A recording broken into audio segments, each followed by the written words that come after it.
Siap. Sebentar Bang Huzaiba. Assalamualaikum warahmatullahi wabarakatuh. Saya sampaikan kepada teman-teman muslim, mohon maaf jangan dulu minta multi naik ya, supaya terjadi dialog karena waktunya Gurunda ini tidak banyak, jadi jarang-jarang Gurunda naik ya. Jadi mohon maaf buat teman-teman muslim, tolong kalau mau bertanya nanti langsung tanya saja di lain waktu atau di lewat typing saja. Kita sediakan kursi untuk teman-teman Kristen supaya terjadi dialognya. Oke? Kalau Bang Huzaiba mau bertanya silakan, Bang. Cukup satu pertanyaan aja, Bang ya. Ya, enggak ya, bertanya. Silakan, Bang. Ini ya kami hanya mengusulkan saja ini, mudah-mudahan teman-teman semuanya sepakat.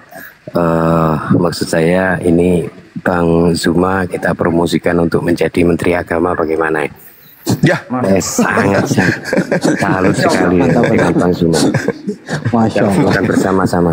Menteri Agama khusus wilayah Makassar aja, Bang. Bukan, Indonesia dong. Indonesia ini, Bang. Ya, baik. Insya Allah, Bang.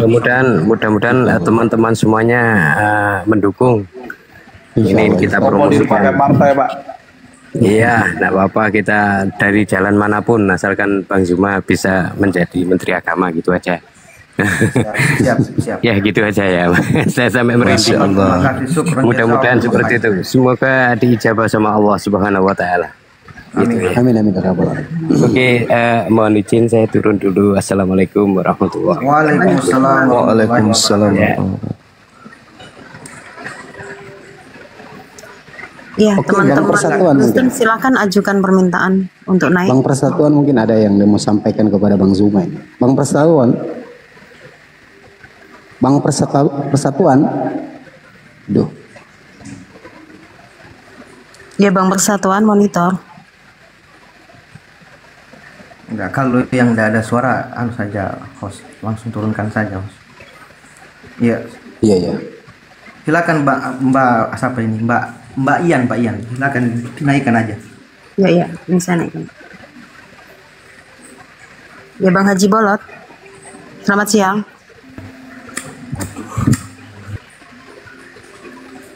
Bah, turun lagi.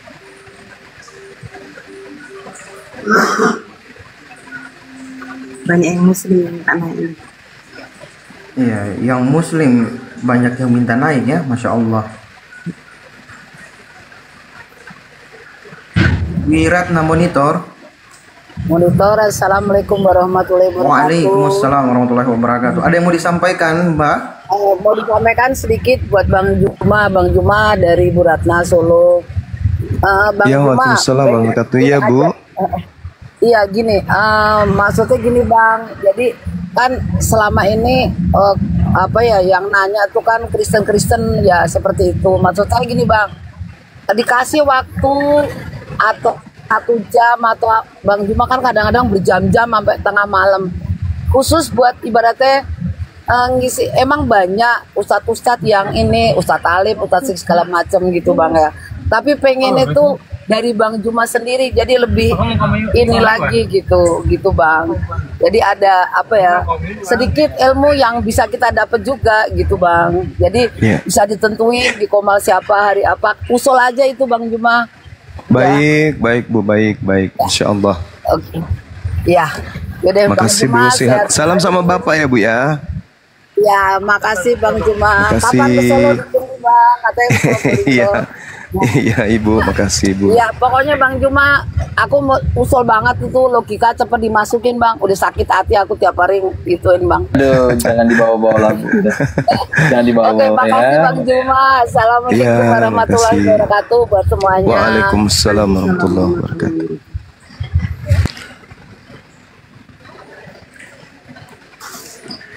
Silakan teman-teman Kristen yang mau naik silakan ajukan Bang.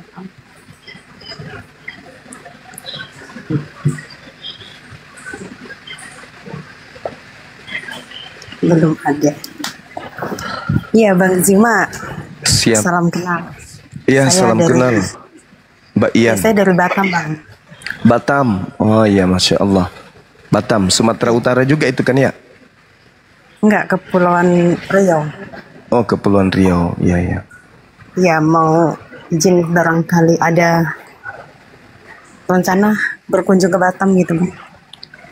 Sebenarnya ada undangan untuk memberikan materi di sana. Cuman belum terjadwal ulang lagi. Oh, gitu. Kayaknya di sini juga lumayan banyak fansnya Bang Zuma, mungkin suatu saat bisa berkunjung. Amin, amin, amin. Kalau yang kemarin ngundang itu ini pimpinan pesantren malah. Oh iya. Insya Allah ya. Kalau kita jadi ke sana pasti panitia menggaungkan informasinya itu. Mbak Ian. Iya, makasih Bang. Ya, Makasih. selamat siang. Selamat siang, Ibu Nisa. Ibu Nisa, selamat siang. Nisa, selamat siang. Son of God. Son of God. Selamat siang. Ya, selamat siang. Halo Sony. Ya, dari Muslim apa non Muslim, Bang? Saya Kristen. Oh iya, silakan mau diskusi sama Bang Zuma. Ibu ini Kristen kah? Enggak, saya Islam, Muslim, Bang. Islam. Lanjut Bang Son. Silakan diskusi sama Bang Zuma. Diantar dulu, Ian, diantar dulu seperti tadi. Diantar berangkat dari tema, nanti dilanjutkan sama Bang Zuma. Gitu. Oh iya, ini ada temanya Kristen pembuat kejahatan. Ini ada tanda tanya ya Bang ya di belakang. Silakan ditanggapi atau dijawab. Silakan Bang Son.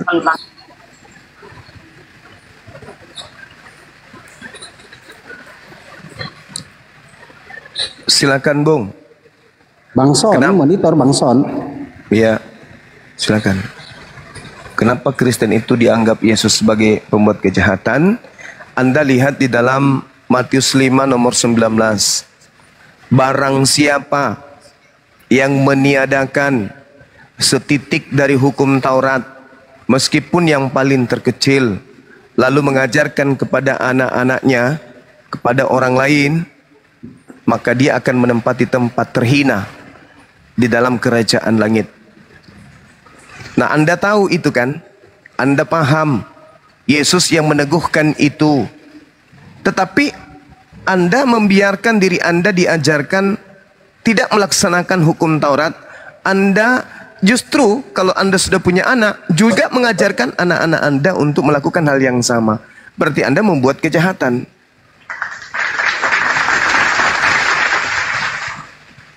Itu Bang. Silakan Saudara Son. Bang Son, monitor Bang Son. Ini kok nggak ada suara dia. Bang Son. Saya itu khawatir orang kayak gini tuh diem nomba, aduh parah. Dia ngomong sebenarnya Bang, tapi tanpa suara, cuman mulut aja goyang dengan tangan. Oh, berfirman dalam hati. Dalam ya, Bang, hati, ya? iya.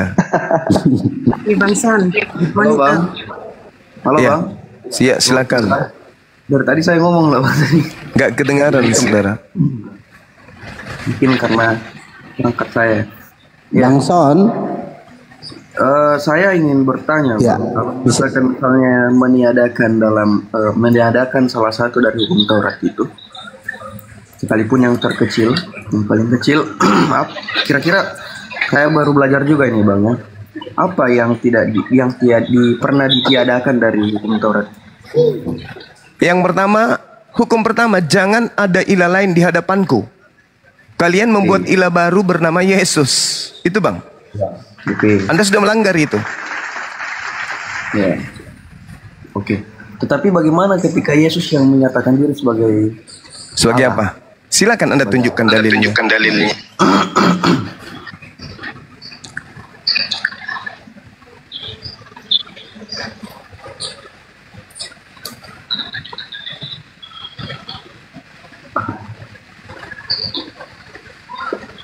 Silakan.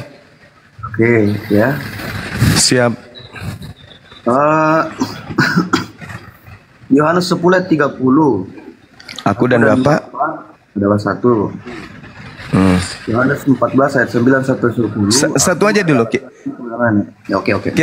Kita urai satu aja dulu ya. Aku dan Bapa adalah satu. Bisa bacakan Yohanes 8 nomor 29, Bang?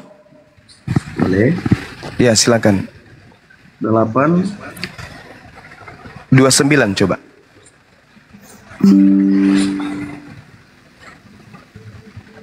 Aku tidak sendirian karena Bapa bersamaku. Tuh. Aku dan Bapa adalah satu. Ya. Dan Bapa yang telah mengutus aku, Bapa menyertai aku. Bapa tidak membiarkan aku seorang diri. Berarti aku dan Bapa adalah dua. Aku tidak dibiarkan seorang diri. Maka Bapa menyertai aku. Aku dan Bapa adalah satu. Kan gitu, Bang? Oke. Saya akan mulai berbicara agak ya, silakan. Silakan. Di kami ya, saya terus terang saja khususnya ini Trinitas ya. Tritunggal. Percaya bahwa Bapa, Anak, dan Roh Kudus itu adalah pribadi yang berbeda-beda. Tapi dalam satu hakikat. Ya. Ketika Yesus tidak punya Bapa, seorang Allah misalnya, itu ketuhanannya itu gugur, kealahannya gugur. Ya. Tapi Yesus di sini, kami Tuhan kan kami satukan hakikatnya dengan Bapa karena menyetarakan diri dengan Bapanya. Jadi kira-kira seperti itu singkatnya. Jadi karena kesetaraan Yesus dengan Bapanya ini, kami mengalahkan dia. Oke, boleh saya tanggapi? Boleh. Ya, Bung, yang ingin menyetarakan dirinya dengan Bapa itu siapa? Yesus itu sendiri. Sabar, saya ulang lagi. Terlepas dari Yesus yang Anda maksud, yang ingin menyamai Sang Yang Maha Tinggi itu siapa? Manusia, malaikat, atau iblis? Dalam konteks ini ya Yesus memang manusia karena dia anak. Saya ulang lagi, saudara. Yang ingin menyamai pencipta langit dan bumi setara dengan pencipta langit dan bumi itu siapa? Iblis, manusia, malaikat? Pertanyaannya apa, Bang? Bukan siapa. Kalau saya dikatakan siapa berarti Yesus. Tapi kalau apa, ya manusia. Di mana Yesus ingin menyetarai dirinya dengan Tuhan, dengan Bapa? Ya, itu tadi, Bang. Aku dan Bapa adalah satu. Ya, kan tadi saya sudah mengatakan kepada saudara Yohanes 8 nomor 29 itu. Kan jelas sekali tuh. Maksud daripada Yesus tak ada sama sekali ingin menyamai. Dan Bapa yang telah mengutus aku menyertai aku, dan dia Bapa tidak membiarkan aku seorang diri, sebab aku senantiasa berbuat apa yang berkenan kepadanya. Masa menyetarakan dengan Bapa? Di situ jelas-jelas Yesus mendudukkan dirinya sebagai hamba yang taat menjalankan apa yang berkenan. Kok menyetarakan Bapa?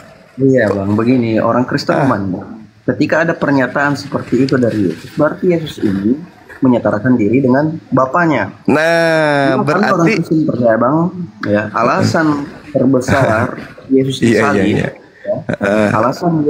alasan terbesar Yesus disalib itu karena menyamakan diri dengan Bapa. Seandainya tidak menyamakan diri dengan Bapa pada zaman itu, ya, kemungkinan Yesus tidak disalib. Salah. Karena itulah jalannya, Bang, ya. Anda keliru menilai itu. Ya, Yohanes 14 ayat 9 sampai 10. Aku adalah jalan, kebenaran, dan hidup. Barang siapa yang mengikut dia, ya, Yesus mengklaim akan selamat. Ya, keselamatan diberikan oleh siapa, Bang? Maksudnya? Keselamatan yang Yesus ajarkan itu diberikan oleh siapa? Oleh Bapanya. Oleh Bapanya. Oleh Bapanya. Anda sendiri menjawab, berarti Yesus tidak sedang menyamakan dirinya dengan Bapa. Ya, tetapi tidak ada jalan lain menuju Bapa ini ketika bukan Yesus. Lah, berarti Yesus adalah jalan bukan tujuan, kan? Loh, kalau dia jalan berarti dia pantas itu, makanya kan disebut pengikut Kristus. Saudara, gimana ini? Anda menuduh Yesus menyatakan menyamakan dirinya dengan Bapa. Yang mau menyamakan dirinya dengan Bapa itu cuma iblis. Baik, Bang, saya akan menyampaikan pandangan saya ya tentang Yesus ini, Bang. Sekarang Anda, sabar dulu, saya lagi berbicara. Anda menyetarakan 2-3 pribadi yang setara dengan Tuhan. Bedanya Anda dengan iblis itu apa kira-kira? Sedangkan Yesus sendiri mengatakan, Bapa yang mengutus aku lebih besar daripada aku. Aku tidak dapat berbuat apa-apa dari diriku sendiri. Bahkan sekedar berkata pun, aku tidak berkata-kata dari diriku sendiri. Bahkan aku datang ke atas muka bumi ini bukan atas kehendakku sendiri. Anda kemudian datang, muncul, menyamakan Yesus dengan Tuhannya Yesus. Kira-kira Anda dengan iblis bedanya apa? Anda sedang mengagungkan siapa ini yang ingin menyamai Tuhan? Yesus berkata, iblislah yang menjadi bapakmu, dan kamu mau melakukan keinginan-keinginan bapakmu. Atas kehendak siapa sampai saudara terdorong untuk menyamakan Tuhan pencipta langit dan bumi dengan Tuhan Anda yang Anda katakan Yesus itu? Karena hanya iblis yang ingin menyamai Tuhan. Coba Anda baca Yesaya 14 nomor 12, 13, 14. Hanya iblis yang ingin menyamai Tuhan. Jadi begini Bang, makanya kami ini percaya dengan Tritunggal berbicara tentang apa kodrat Yesus ini sebenarnya. Nah, yang Anda angkat Yesus, kodrat Yesus itu yang datang kepada Paulus, bukan yang datang kepada Bani Israel. Beda. Boleh ya Bang? Boleh. Ya, silakan. Kenapa Yesus mengatakan Bapakku lebih besar daripada aku? Ya kalau dikatakan Bapa, jelas pasti Bapaknya lebih besar. Di kehidupan kita pun ya Bapa lebih besar daripada kita, Bapak kita ya. Nah itu tahu. Nah kita tetapi tahu. kita tidak berbicara konteks Allahnya Bang. Ya, hakikatnya ini Bang.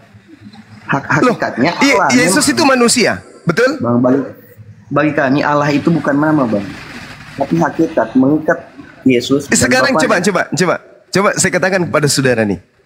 Yesus itu manusia kan? Yesus itu manusia. Hakikat manusia apa?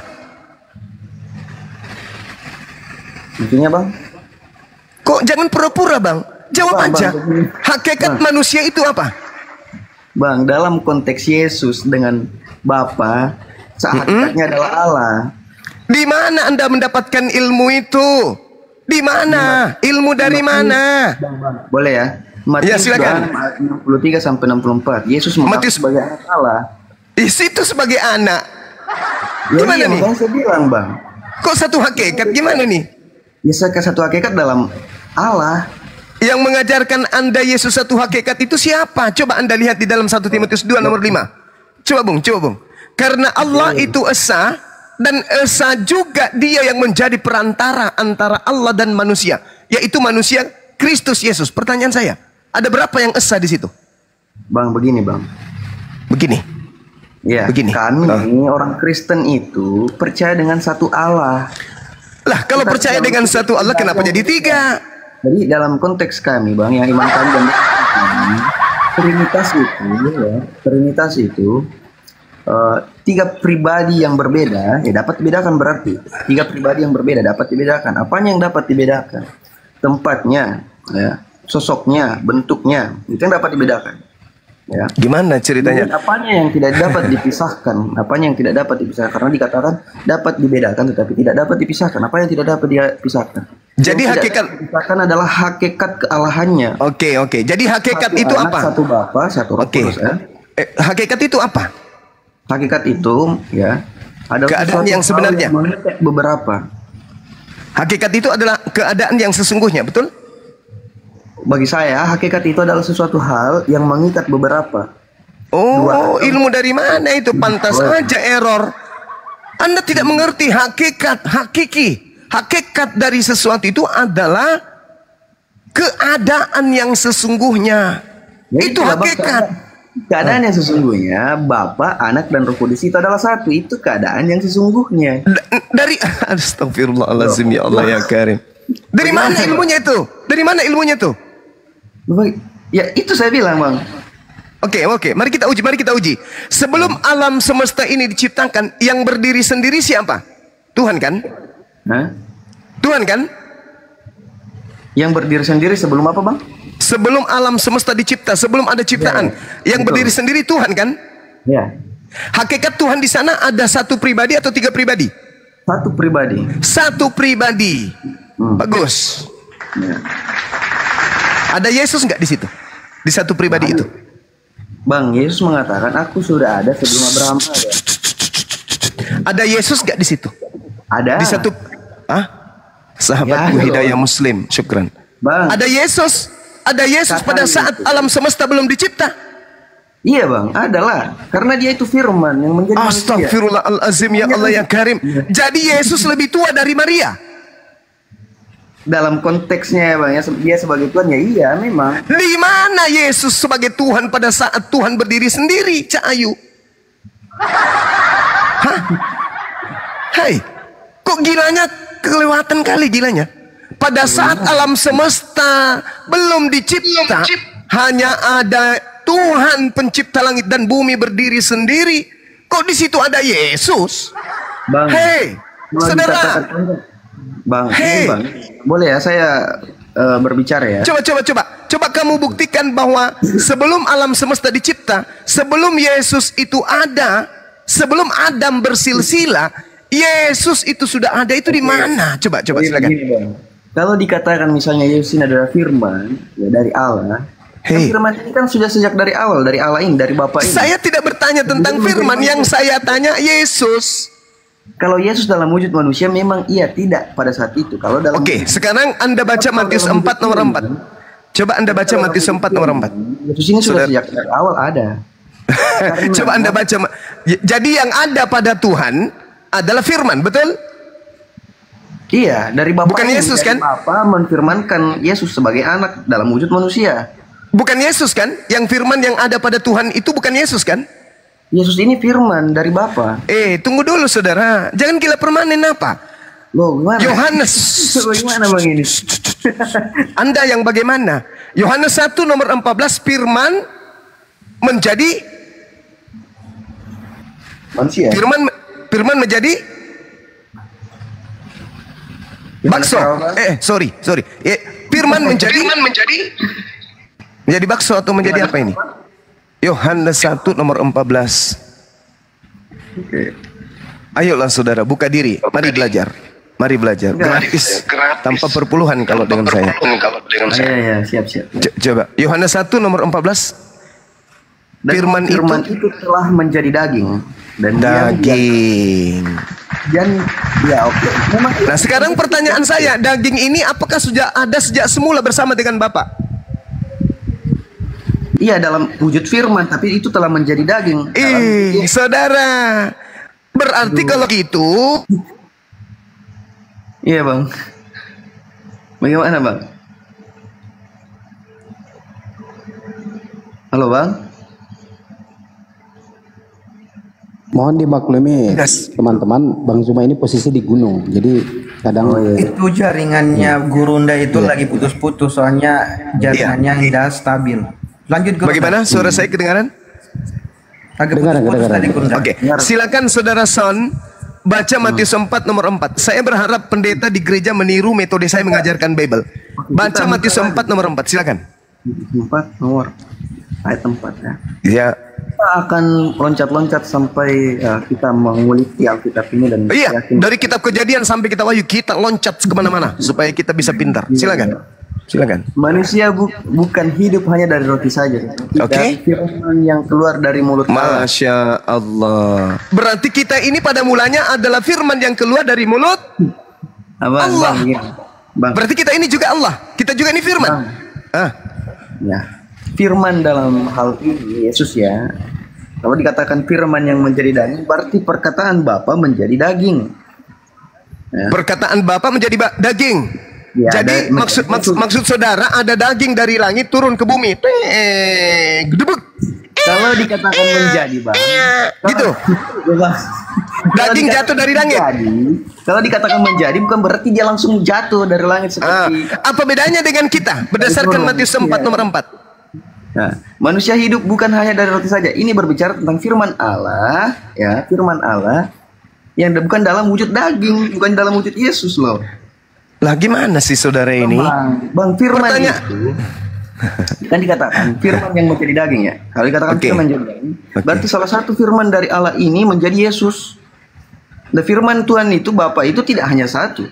Ya, dalam konteks Matius 4 ayat 4 ini manusia hidup bukan hanya dari roti saja, tetapi dari firman yang keluar dari mulut Allah. Ya. Berarti ada banyak Tuhan dong yang menjadi manusia. Bang, kalau konteks ini itu bicara tentang keimanan. Mati Mija. Oh iya. Itu coba Beleng-beleng. Saudara, yang firman keluar dari mulut Tuhan sebelum menjadi daging itu apa? Firman bentuk apa?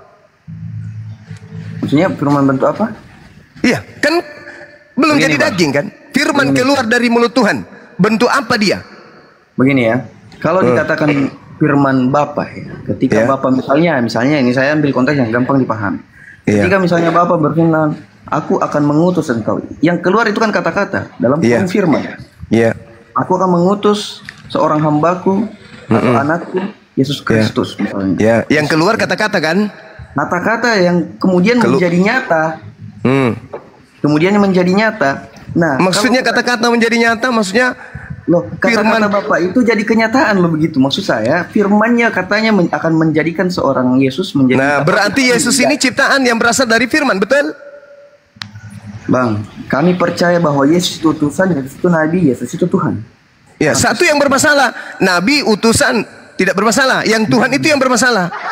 Bagaimana mungkin kemudian, saudara, dengarkan saya. Tolong diskusinya yang baik. Tuhan berfirman, Maria hamillah. Yang mana yang firman di situ? Yesus atau hamillah? Begini Bang ya. Begini terus. Salahnya Bang ya dalam berpikir itu ketika kita mencoba ya menyalahkan Yesus di sini. Loh, Anda yang terlalu lebay karena Anda pengikut iblis. Anda mencoba menjadikan Yesus itu Tuhan dengan dalil yang tidak rasional. Loh, dalil kami pakai Alkitab, Bang. Kalau pakai Alkitab, pertanyaan saya kalau pakai Bible, yang keluar dari mulut Tuhan daging atau suara? Maksudnya? Ya, selalu bertanya kalau mulai bohong, selalu bertanya. Maksudnya? Begini Bang, tidak apple to apple pertanyaan Abang. Kok yang keluar dari mulut Allah kok daging, sedangkan di Alkitab tidak pernah dikatakan bahwa yang keluar dari mulut Allah itu adalah daging? Oke, baik. Ingat ya perkataanmu ya, bahwa tidak pernah keluar dari perkataan itu menjadi daging, iya. Oke, baik. Anda paham Matius 4 nomor 4 tadi? Iya, di sini berbicara tentang pada saat Yesus dicobai oleh iblis. Nah, berarti manusia itu juga adalah firman yang keluar dari mulut Tuhan, betul? Manusia dalam hal apa ini, Bang? Astaghfirullahalazim, ya Allah ya Karim. Manusia, Bang, kalau ini lo bukan Bang. Kalau dikatakan manusia, ya itu kan banyak itu, luas artinya. Saya juga manusia, Abang manusia. Lah, kita menurut Yesus kita ini berasal dari firman yang keluar dari mulut Tuhan atau bukan? Menurut Yesus? Menurut Yesus? Iya. Ayat yang mana, Bang? Astaghfirullahalazim, ya Allah ya. Matius 4 nomor 4 itu. Bang, bukan. Di sini kita tidak berbicara tentang firman yang kemudian menjadi daging. Coba Anda baca ulang lagi. Oh, pantas saja Bang, karena Abang menganggap Matius 4 ayat 4 ini adalah manusia, firman yang menjadi daging. Coba Anda baca ulang lagi. Coba bacakan ulang lagi. Bang, di sini dikatakan manusia hidup bukan hanya dari roti saja, tetapi dari setiap firman yang keluar dari mulut Allah. Nah, itu ada terjawab. Manusia hidup bukan dari daging saja, bukan dari roti saja, tetapi dari setiap firman.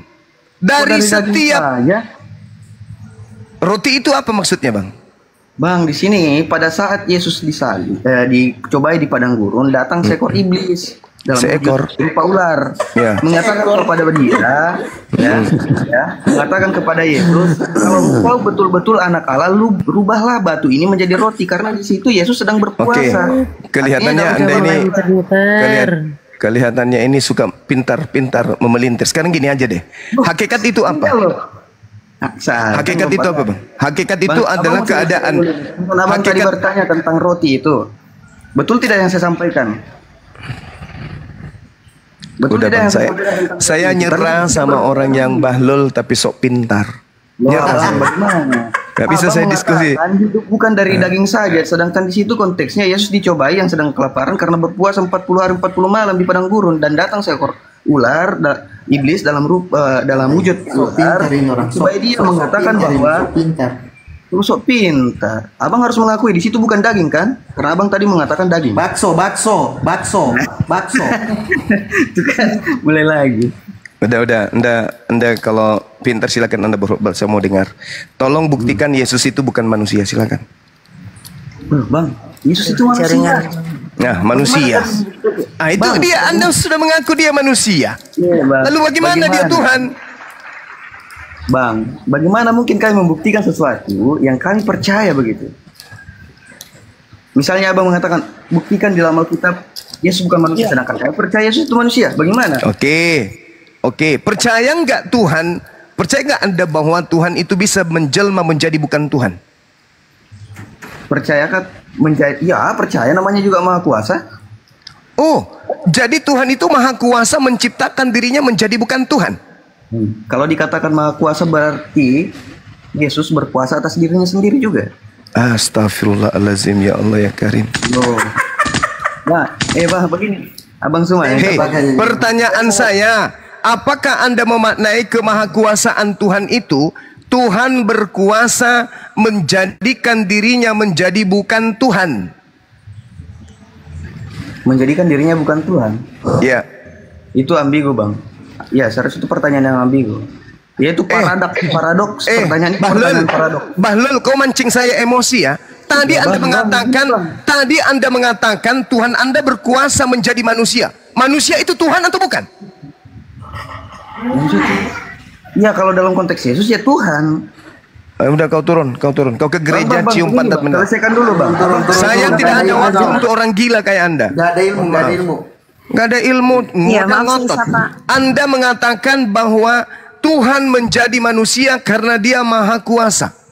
Menjadi manusia. Manusia itu bukan Tuhan, kampret. Berarti Tuhan Anda menjadi bukan Tuhan. Bikin pusing. Muter-muter. Kapan sih kalian itu sewaras? Selamat pagi. Selamat pagi, Pejuang Rock ya. Pagi, Mbak Ian. Ya, silakan Bang berdiskusi sama Bang Zuma. Baik.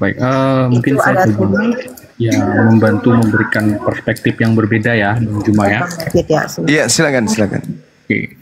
Jadi memang untuk melihat ketuhanan Yesus itu, ya menurut saya kita mesti memahami dulu apa itu perjanjian lama, apa yang dikatakan di sana. Karena kalau kita berputar-putar di perjanjian baru, ya kan, itu nggak akan ada habisnya. Kita mesti ngerti dulu perjanjian lama, baru nanti kita ke perjanjian baru. Maksudnya kita akal-akalin dulu kitabnya orang Yahudi gitu maksudnya kan ya? Makanya saya akan diskusi ini. Kita akan akal-akali dulu kitabnya Yahudi. Pasti itu. Kita akal-akalin kitabnya orang. Iya, lanjut. Tidak. Oke, saya mulai dengan firman Tuhan yang dari Yesaya 43 ayat 11. Oke, bunyinya begini.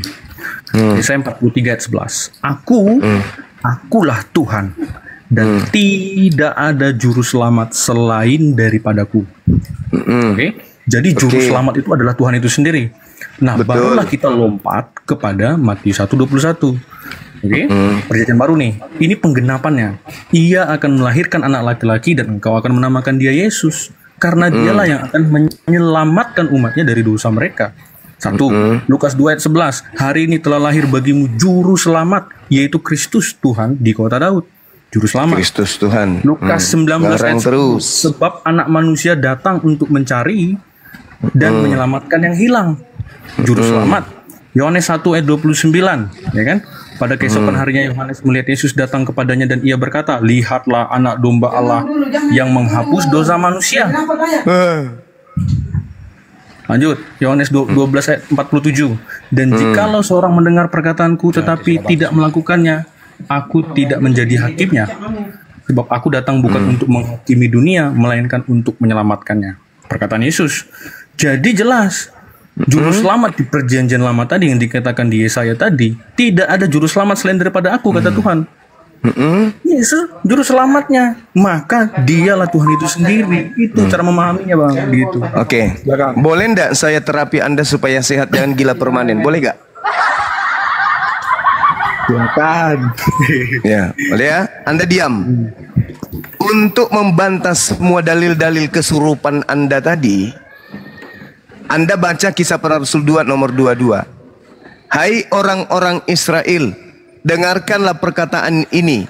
Yang aku maksudkan adalah Yesus dari Nazaret, manusia yang ditentukan Allah, manusia yang ditentukan Tuhan, dan yang dinyatakan kepadamu dengan kekuatan-kekuatan dan mujizat-mujizat dan tanda-tanda yang dilakukan oleh Tuhan melalui perantaraan Yesus di tengah-tengah kamu seperti yang kamu tahu. Anda melantik Yesus Tuhan. Yesus berkata, aku tidak bisa berbuat apa-apa dari diriku sendiri. Amin. Dia utusan Tuhan. Tidak ada juru selamat selain Tuhan. Yesus hanya jalan menuju kepada Tuhan. Makanya dikatakan dalam Kisah Para Rasul 2 nomor 22, orang-orang Israel harus tahu, yang kumaksud adalah Yesus, seorang yang ditentukan Tuhan, yang dinyatakan kepadamu dengan kekuatan, mujizat-mujizat, tanda-tanda yang dilakukan Tuhan melalui perantaraan Yesus. Siapa yang juru selamat di sini? Yesus atau Tuhan yang mengutusnya? Baik, coba jawab. Sepakat Yesus itu utusan, betul. Ya, Yesus tidak yang melakukan mujizat. Iya, oke betul. Yesus sepakat, atau Tuhannya? Sepakat saya, Yesus itu utusan, betul. Ya, tetapi Yesus itu sebagai juru selamat, Bang. Siapa juru selamat betul. tadi? Maka kita mesti balik lagi ke Yesaya tadi kan. Siapa juru selamat tadi? Loh iya dong. Ya Allah ya Karim. Akulah Tuhan. Allah, ya. Tidak ada juru selamat selain daripada aku, Bang. Gimana sih? Ya, sekarang Yesus jadi, itu dia ketika menjadi juru selamat. Baik. Coba Anda baca. Boleh Anda baca Yesaya 19 nomor 20? Paham nggak logikanya? Saya paham kebodohan Anda. Boleh baca Yesaya 19 nomor 20, bacakan saya. Anda yang baca. Berapa? Yesaya 19 nomor 20, silakan. Yesaya 19 ya 20 ya? Ya. Oke, Yesaya 19:20 itu akan menjadi tanda kesaksian bagi Tuhan semesta alam di tanah Mesir. Apabila mereka berseru kepada Tuhan oleh karena orang-orang penindas, maka Ia akan mengirim seorang juru selamat kepada mereka yang akan siapa itu? Dan siapa juru selamat di situ? Mereka. Siapa juru selamat di situ? Yang dikirim ke Mesir siapa juru selamat? Maksudmu Musa? Tapi katanya Tuhan. Bukan. Katanya cuma satu-satunya. Bukan. Tapi katanya juru selamat itu cuma satu-satunya. Bukan. Loh. Tadi Anda saya baca. Hei, sabar dulu. Anda tadi saya bacakan Kisah Para Rasul. Di situ Yesus sebagai perantara. Anda kembali ke Yesaya dong. Itu kan cuma satu-satunya juru selamat. Itu kan Tuhan itu sendiri. Berarti yang datang ke Mesir. Hei, diam dulu. Berarti yang datang ke Mesir sebagai juru selamat itu siapa? Yang datang sebagai juru selamat? Iya, di Mesir siapa? Oke, Tuhan mengutus Musa, betul. Berarti juru selamatnya siapa? Oke, boleh saya jelaskan? Juru selamatnya siapa? Boleh saya jelaskan nggak? Juru selamatnya siapa? Enggak. Makanya biar paham. Inilah perbedaan kami dengan Yahudi. Udah, kau turun. Tidak ada jurus tipu di sini. Tidak ada jurus tipu menipu di sini. Jadi saudara-saudara, sebelum diambil alih sama host, saya terangkan, orang Kristen ini adalah manusia tanpa kepala.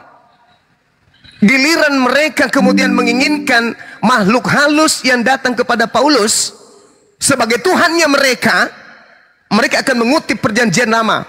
Tapi ketika perjanjian lama itu kena kepada orang lain selain daripada Tuhan mereka yang makhluk halus ini, maka mereka akan menggunakan jurus langkah 1000. Coba, selain dari Yesaya 19, di dalam Yesaya 63 juga diterangkan begini. Kaum Israel adalah umat Elohim, maka dia menjadi juru selamat Bani Israel. Nomor 9, Elohim menjadi juru selamat, mengutus Musa sebagai juru selamat. Di dalam Kisah 13 nomor 23, Tuhan mengutus Yesus sebagai juru selamat bagi Bani Israel. Inilah orang Kristen, manusia tanpa kepala. Maksudnya manusia tanpa akal. Itulah Kristen. Kalau berbicara mengenai agama Kristen, maka seketika Kristen itu, apapun titel pendidikannya, pasti mereka tak berkepala, tapi punya mulut doang. Saya bacakan ya, teman-teman. Saya bacakan di dalam Kisah Para Rasul 13 nomor 23. Tolong didengarkan baik-baik. Saya bacakan biar semuanya bisa ingat kembali pengajaran-pengajaran kita yang kemarin. Dan dari keturunannya lah sesuai dengan yang telah dijanjikannya, Allah telah membangkitkan juru selamat bagi orang Israel, yaitu Yesus. Nabi Musa, Yesaya 19:20, Elohim membangkitkan juru selamat bagi Bani Israel di tanah Mesir bernama Musa.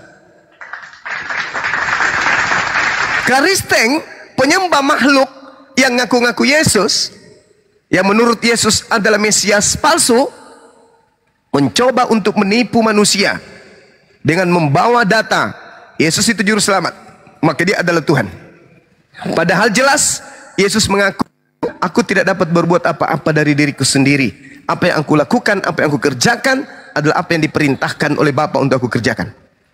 Berarti Yesus hanya juru parkir, juru yang mengarahkan, juru kemudi, juru parkir, juru selamat. Bukan berarti dia yang memberikan keselamatan. Dan itu terpampang jelas di dalam Kisah Para Rasul 2 nomor 22. Orang-orang Israel, ya Kristen kan bukan orang Israel, harus tahu perkataan ini. Yang aku maksudkan adalah Yesus dari Nazaret, manusia yang telah ditentukan oleh Tuhan dan yang dinyatakan kepada Bani Israel dengan kekuatan-kekuatan dan mujizat-mujizat dan tanda-tanda yang dilakukan oleh Tuhan melalui perantaraan manusia bernama Yesus. Jelas sekali. Sayangnya Kristen itu ketika berbicara mengenai kekristenan, mereka adalah manusia-manusia tak berakal. Demikian, silakan diambil alih. Iya, betul. Tidak mungkin Tuhan mengutus Tuhan. Betul. Oke, terima kasih. Bang Sul, monitor. Bang Sul. Oke, selamat siang Bang David. Bang David. Bang David, monitor. Ya, shalom, selamat siang. Iya, Bang David dari Kristen atau Islam, Bang?